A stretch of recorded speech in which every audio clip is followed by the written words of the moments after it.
à la 5e plaidoirie déjà. C'est au tour d'Inès, qu'on peut applaudir. Je sais que ma mort est proche, mais je suis fière de tout ce que j'ai pu accomplir pour mes sœurs afghanes. Alors je ne veux pas qu'elles pleurent ma mort, mais qu'elles continuent de se battre pour notre liberté. Voici les derniers mots de Mina Keshwar Kamal, une militante afghane qui, dès 1977, s'est battue pour la liberté des femmes en Afghanistan, jusqu'au jour où elle se fit assassiner par un groupe d'islamistes, les talibans. Dès le départ de ces hommes du pouvoir afghan en 2001, les femmes purent recommencer à sortir, à étudier, à vivre. Mais dès leur retour, en 2021, celles-ci furent à nouveau plongées dans l'enfer, condamnées à survivre dans l'ombre des hommes. Myriam, Sonia, Fatima, Aïcha, elles sont des millions de jeunes filles et de femmes à se retrouver séquestrées dans un système qui étouffe leur voix. Mais qu'ont-elles bien pu faire pour mériter cela, me diriez-vous? Rien, si ce n'est qu'elles sont des femmes. Comme disait l'imam El-Sadi, un imam très reconnu en islam, les femmes et les hommes sont partenaires dans la construction de la société. Pourtant, selon l'UNESCO, près de 80% des filles afghanes en âge d'aller à l'école et d'étudier n'y vont pas. Moins de 3 femmes sur 10 savent lire et écrire. Voici le témoignage de Hafsa, âgée de 10 ans. Avant, j'allais à l'école, j'étudiais, je lisais, j'écrivais, tout comme mes sœurs. Et nous aimions. Puis un jour, les talibans sont arrivés et ont bouleversé ma vie ainsi que celle de ma mère et mes sœurs. Nous avons été contraintes d'arrêter nos études, de rester enfermées, de porter la burqa, mais surtout de nous taire. Pourtant, dans la Convention relative des droits de l'enfant que l'Afghanistan a signée avant 2021, l'article 28 stipule: les États parties reconnaissent le droit de l'enfant à l'éducation et en particulier en vue d'assurer l'exercice de ce droit progressivement et sur la base de l'égalité des chances. Ils rendent l'enseignement primaire obligatoire et gratuit pour tous.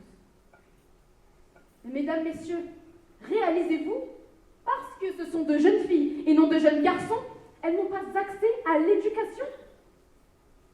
Suite à cette indignation, c'est en 2021 qu'une association d'enseignants prit la décision de fonder une école clandestine.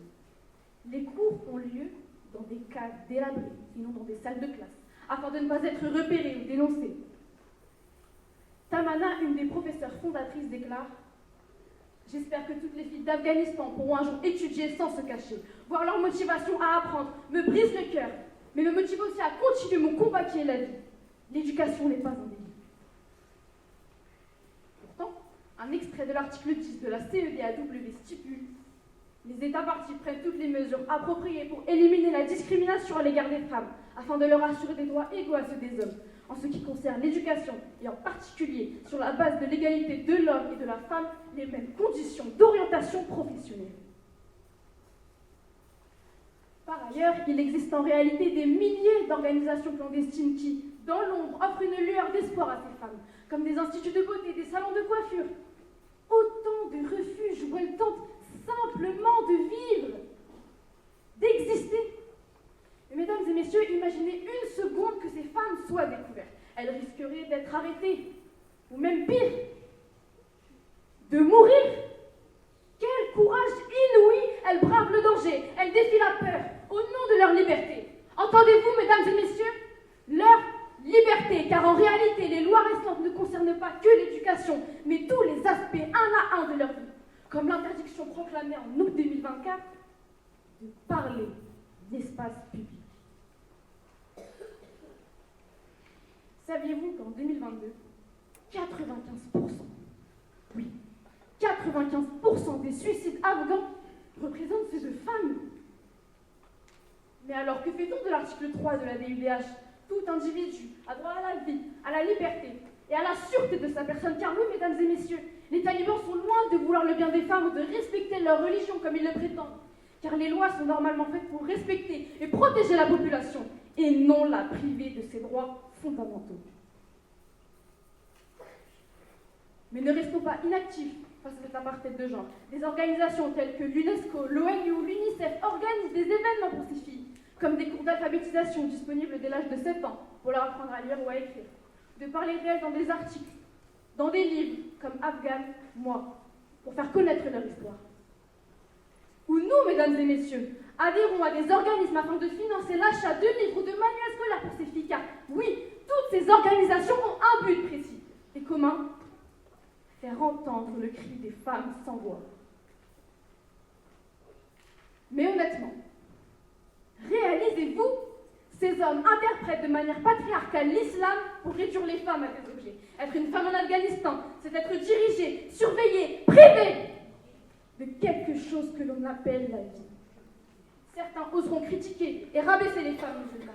Moi, en tant que jeune fille musulmane qui a grandi avec les valeurs et les principes de l'islam, je peux vous assurer qu'en aucun cas, être une femme est synonyme de se priver de vivre pour plaire à des hommes. Et j'en suis la preuve aujourd'hui. Cela me désole de voir l'image qu'a l'islam aujourd'hui à cause de ces hommes. Car en effet, aujourd'hui, je vous parle des femmes afghanes. Mais je pense aussi au combat continu des Iraniennes, des Soudanaises ou des Yéménites, car, comme vous l'aurez compris, être une femme dans ce monde, c'est devoir faire face à de l'injustice, à de la violence, et à toujours devoir se battre et crier pour ses valeurs et ses droits. Car comme disait Lina, une Afghane de 15 ans, mon âge, les hommes pensent qu'ils peuvent nous faire taire. Mais nos pensées sont plus fortes que les murs qu'ils dressent. Nos voix ne s'éteindront jamais. Alors non, je ne me tairai pas, je ne me soumettrai pas. Et au nom de toutes les femmes, vous n'aurez jamais notre silence.